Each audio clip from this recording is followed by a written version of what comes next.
Au nom du Père et du Fils et du Saint-Esprit. Amen.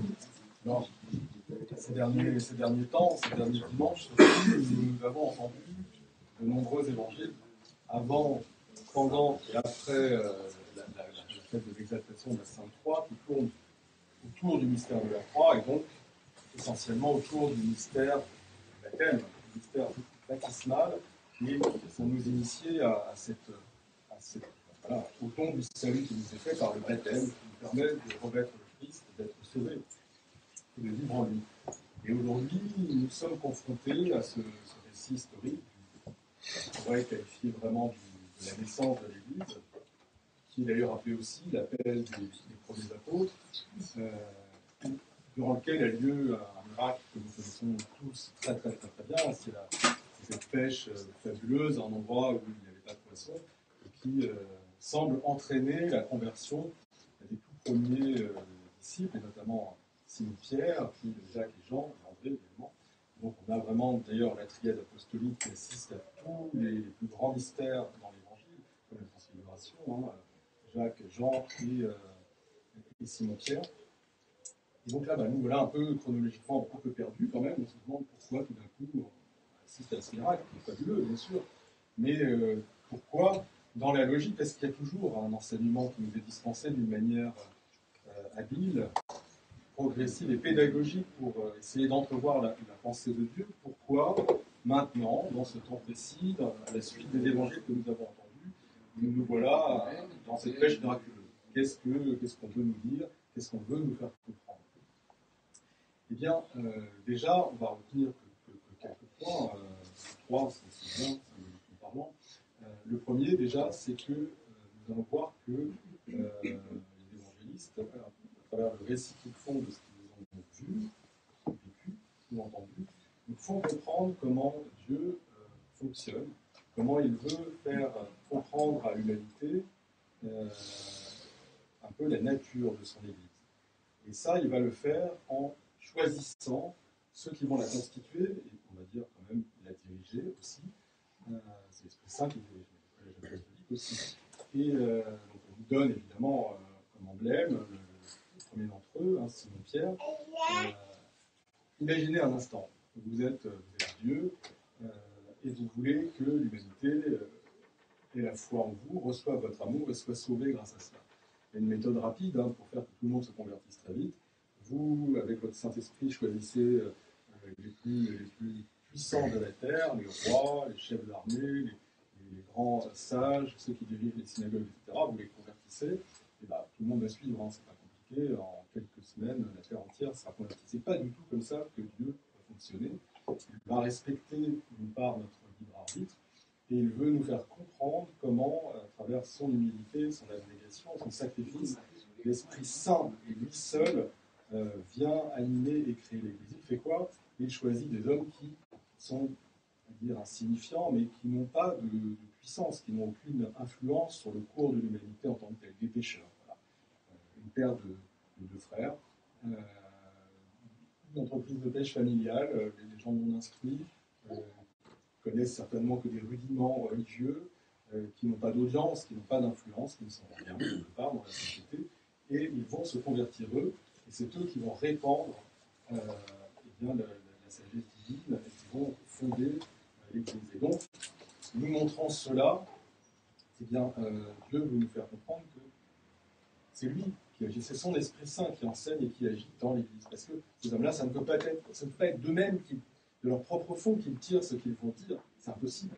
Ils n'en ont pas les moyens personnels. Donc ça ne peut être que le Saint-Esprit qui agit, qui leur donne la parole et qui place tous les mots dans leur bouche et qui accomplit les miracles à travers eux. Donc nous sommes initiés au mystère de l'Église dès le commencement. Et l'Église, c'est ces hommes à travers lesquels, quand ils sont réunis, au nom du Christ, l'Esprit Saint agit, l'Esprit Saint enseigne. Voilà déjà une chose qui nous intéresse, c'est l'enseignement. Alors il y a le miracle qui s'ensuit. On connaît, on a commenté le dommage, mais finalement, c'est pas ça le vrai grand miracle. Le vrai grand miracle qui va avoir lieu dans cette scène, c'est la conversion. C'est la conversion de Simon-Pierre qui, effectivement, voyant ce qui se passe, va se tourner, se prosterner devant le Seigneur en lui disant « Éloigne-toi de moi, Maître, je suis un homme pécheur ». Et ça, c'est très intéressant. C'est Saint Nicolas Velimirovitch qui nous dit, très très très belle phrase, il nous dit en fait, la conversion de Simon-Pierre est une pierre précieuse, un diamant pour notre âme. Parce qu'elle nous donne un déclencheur de ce qu'est la vie spirituelle. Alors, vous me direz, c'est un peu étonnant parce que nous savons, notamment à chaque fois au début des années liturgiques et autres, nous avons des évangiles où on a Saint Jean-Baptiste qui appelle au repentir dans le désert, nous avons le Christ, la première parole publique est de dire repentez-vous, le royaume de Dieu est proche. Donc on a l'impression qu'en fait, on ne peut pas commencer dans la vie spirituelle sans le repentir. C'est certainement vrai. Mais là, ce qui se produit, ça ne se passe pas dans le même ordre. Le repentir, il arrive à la fin des choses. Regardons bien ce qui se produit. Le premier miracle en fait, qui se passe, c'est le fait que Simon-Pierre accepte de conduire la barque pour retourner pêcher. En fait, on sait qu'ils ont travaillé toute la nuit, ce sont des professionnels, ils pêchent tous les jours, de père en fils et de grand-père en arrière-grand-père, etc. Dans le même lac, ils savent très bien comment ça fonctionne, là il n'y a pas de possible, il n'y en a pas, c'est pas possible. Et le Christ, après avoir enseigné, nous dit, voilà, Simon, emmène ta barque en eau profonde, jette les filets. Bon, on va lui faire remarquer, il n'y aura pas de poisson, c'est pas possible. Il ne dit pas comme ça, mais il dit, bon, on va quand même pêcher toute la nuit, il n'y a rien. On sait que c'est pas possible qu'il y ait du poisson. Il le sait parfaitement, Simon-Pierre. Et pourtant, voilà le premier miracle. Qu'est-ce qu'il fait? Il obéit. Il obéit. Il le fait parce que je me le demande, je conduis la barque en eau profonde et je jette. Là, le miracle a lieu, c'est pas ça. Ça m'énerve, bien sûr. Mais finalement, le Christ, il est le maître de la création. Qu'est-ce qu'il veut? Il a créé le monde, tous les animaux, il peut amener les poissons. Ça, c'est très bien. Mais le vrai miracle, c'est le cœur de Simon-Pierre qui obéit au Christ. Voilà. Première chose, l'obéissance au Christ. Parce qu'il obéit, le miracle a lieu. Les poissons.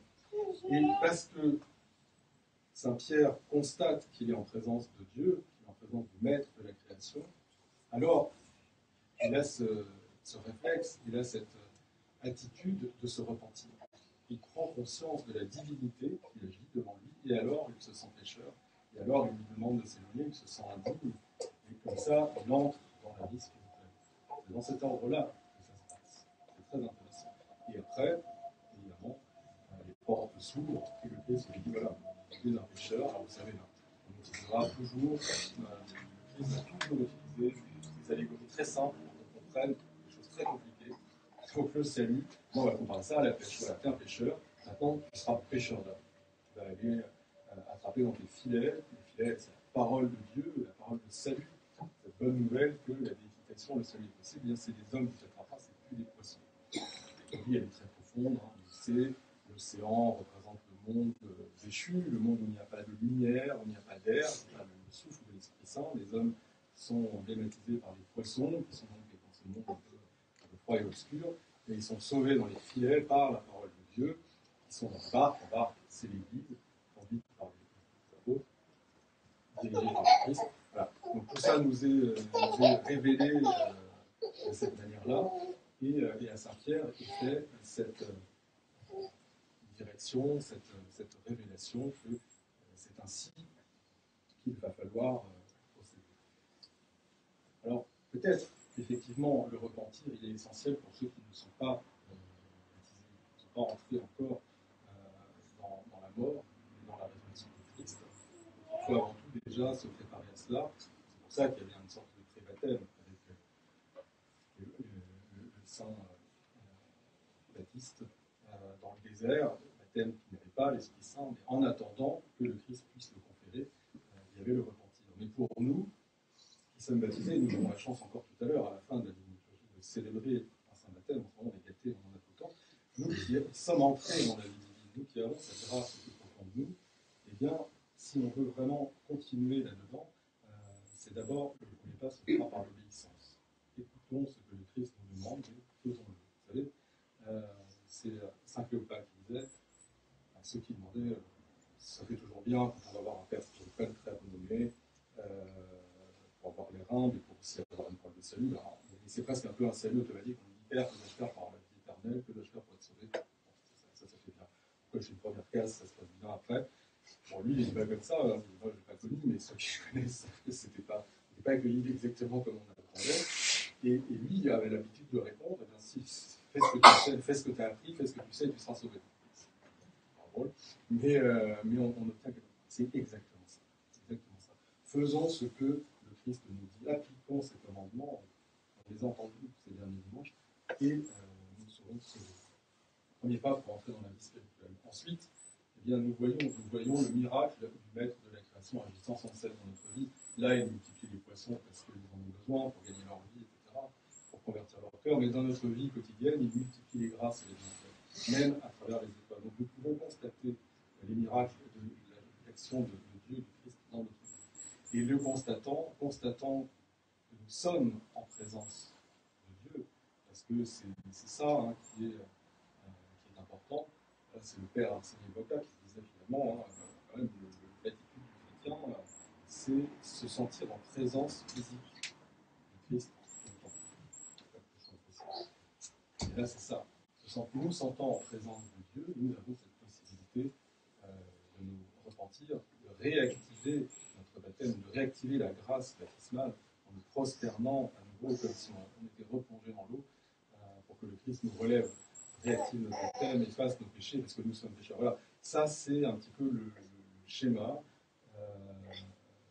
Comme quand on démontait un meuble, là, on avait des clients, là, on avait tout. Bon, bah, ça nous indique quand même une manière de faire.